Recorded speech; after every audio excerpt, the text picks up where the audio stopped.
This video is going to talk about z-scores. Now the purpose of a z-score. Well, z-scores allows us to find the percentage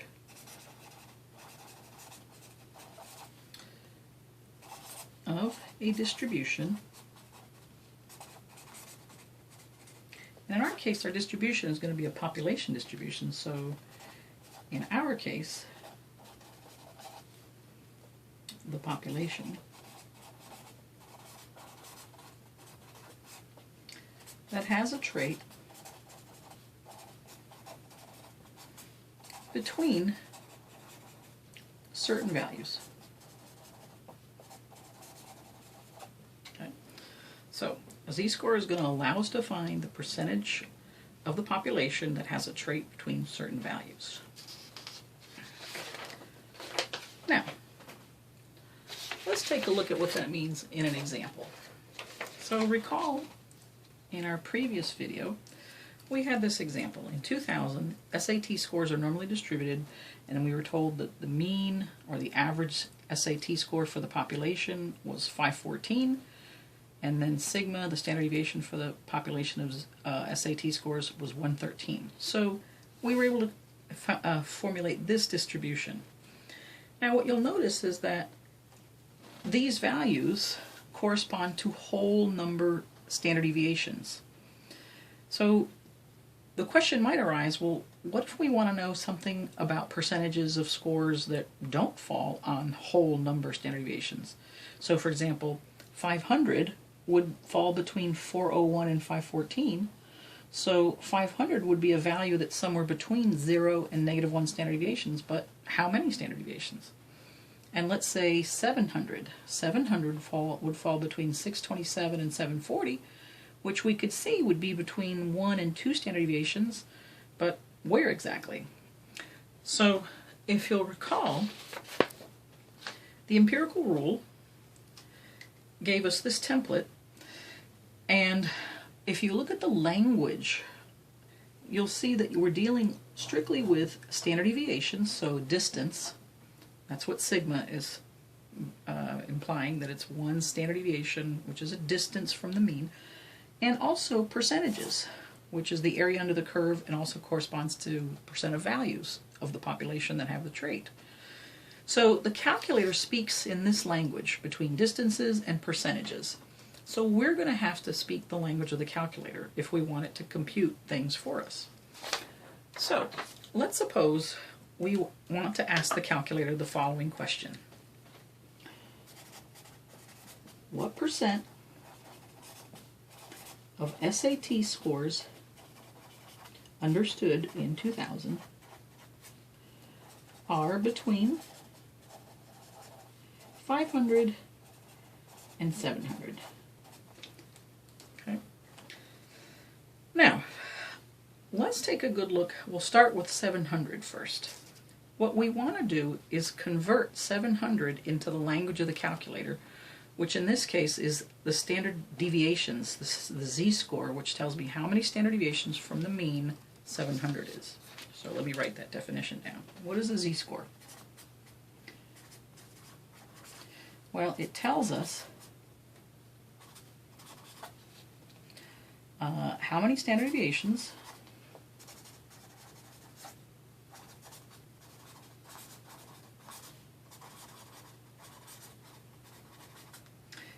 a value is from the mean. And remember, the mean is 0 standard deviations, so it is the reference for everything. All right, so let's look at 700. Back in our distribution, the mean, which is 0 standard deviations, had a value of 514. And let's say we're looking at 700. Well, how far is this? Well, first of all, how many points above the mean, or above 514, is 700?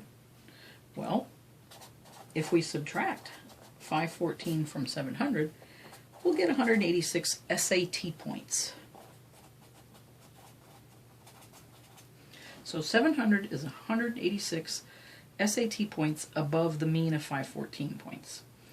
But we want to know how many standard deviations is this 186 points. And we know that one standard deviation is 113 SAT points.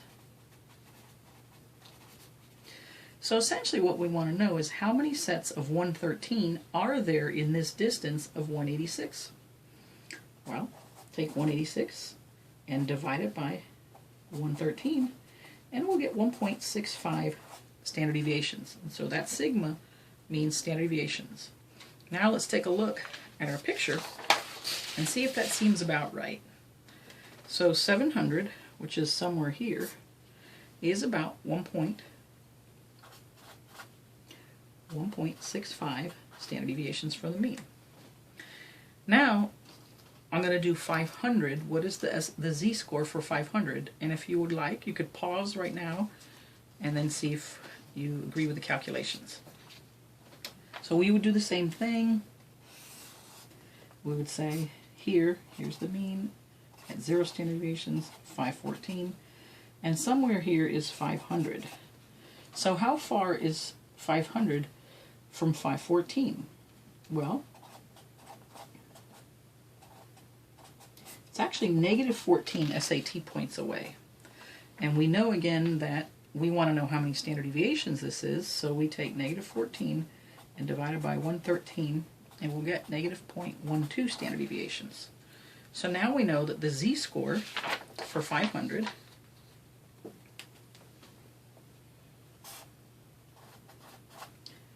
is negative 0.12 standard deviations. I'll put the z here. Now, I went through this going through the entire thought process, but there is a formula for the z-score, and let me show you what that looks like. The z-score is value minus mean over standard deviation. So let's go ahead and do the z-score for 700 again and for 500.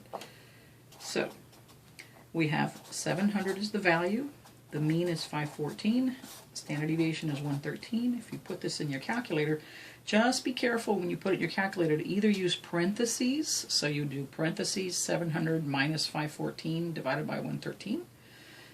You should get 1.65 standard deviations. So you could do this in your calculator. Let me just kind of mention that.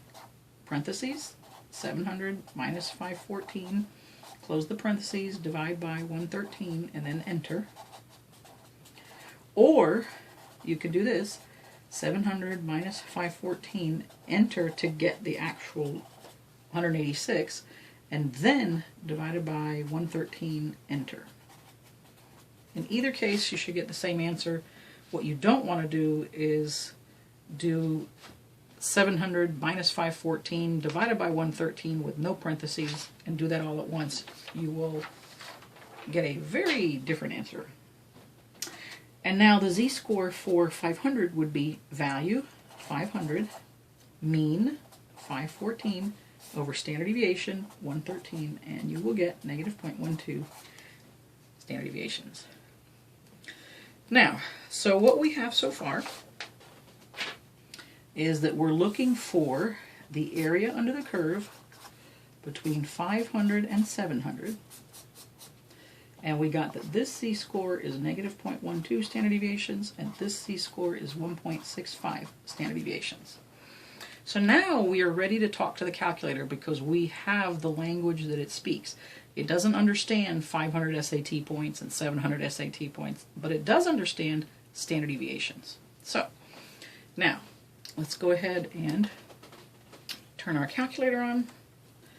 And what I want to access is the ability of the calculator to calculate the area under the curve between two z-scores.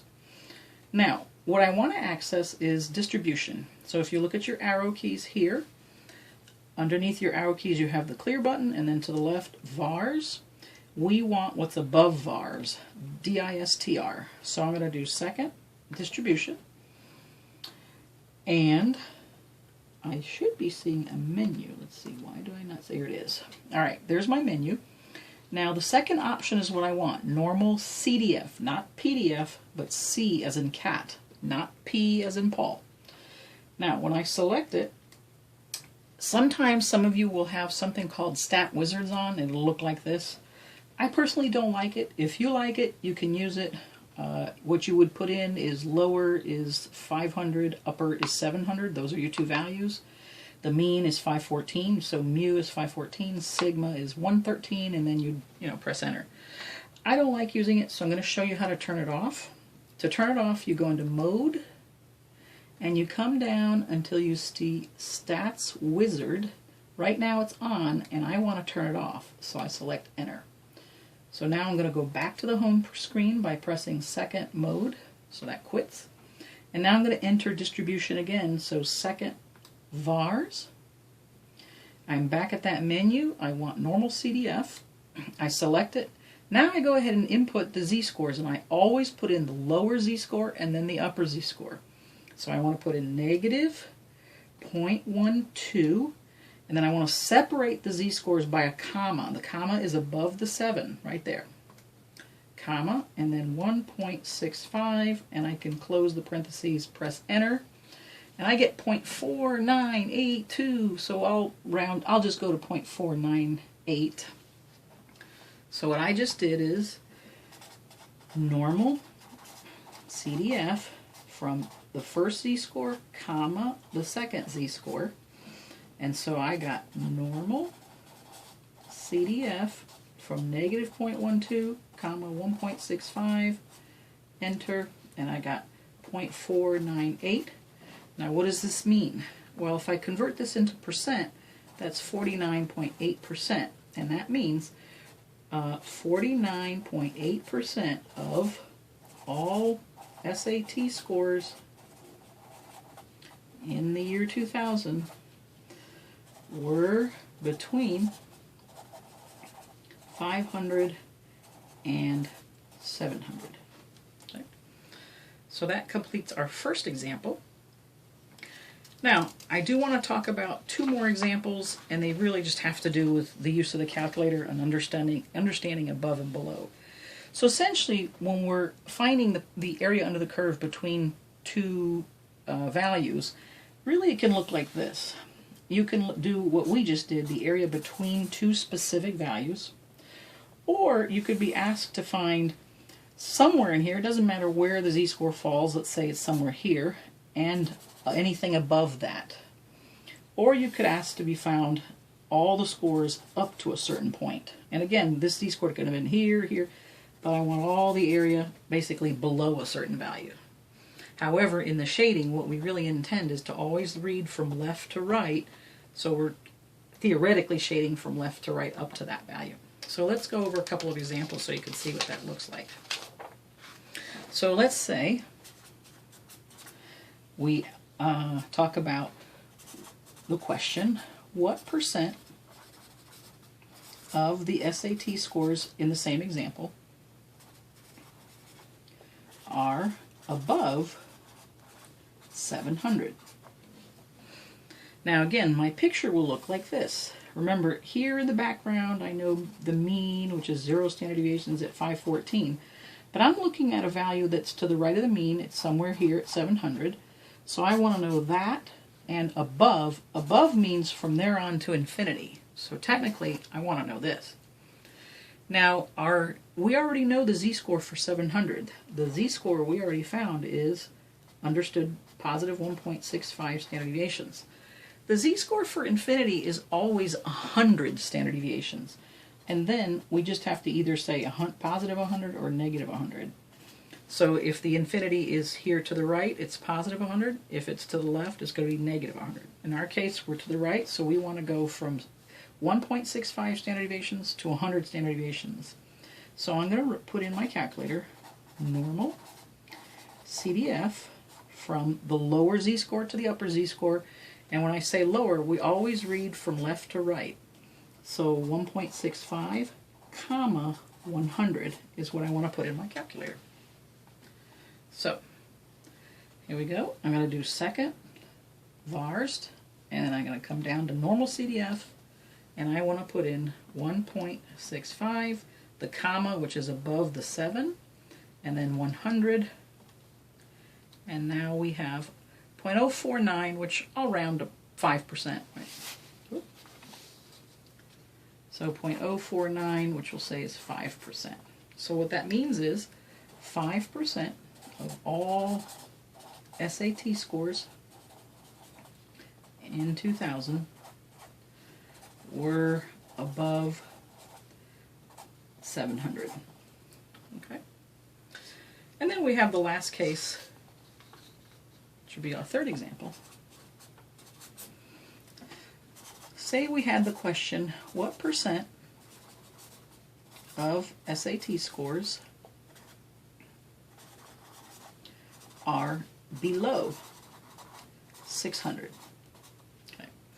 So again, in the background, what we have is, we know the mean is 0 standard deviations. In our specific case is 514. So 600 is somewhere here, right? And we want to know what's the area below it. So we want all of this, okay? And so really, reading from left to right, we are beginning at negative infinity and going from left to right, that way. That's how we read, from left to right.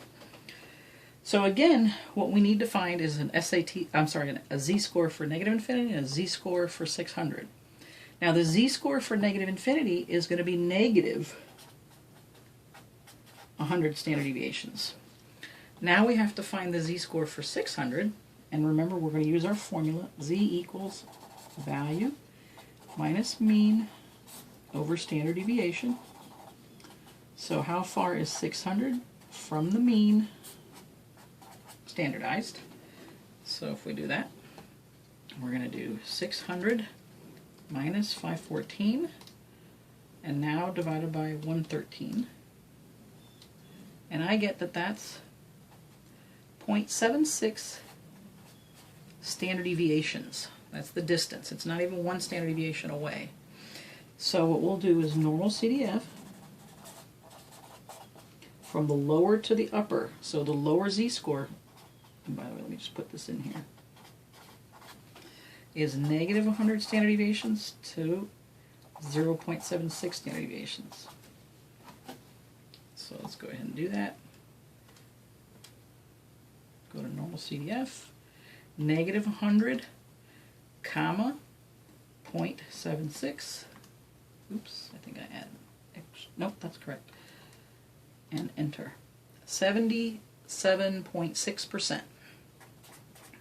Okay, so we would say 77.6% of all SAT scores in 2000 were below 600 points. Okay. And this concludes this video on z-scores.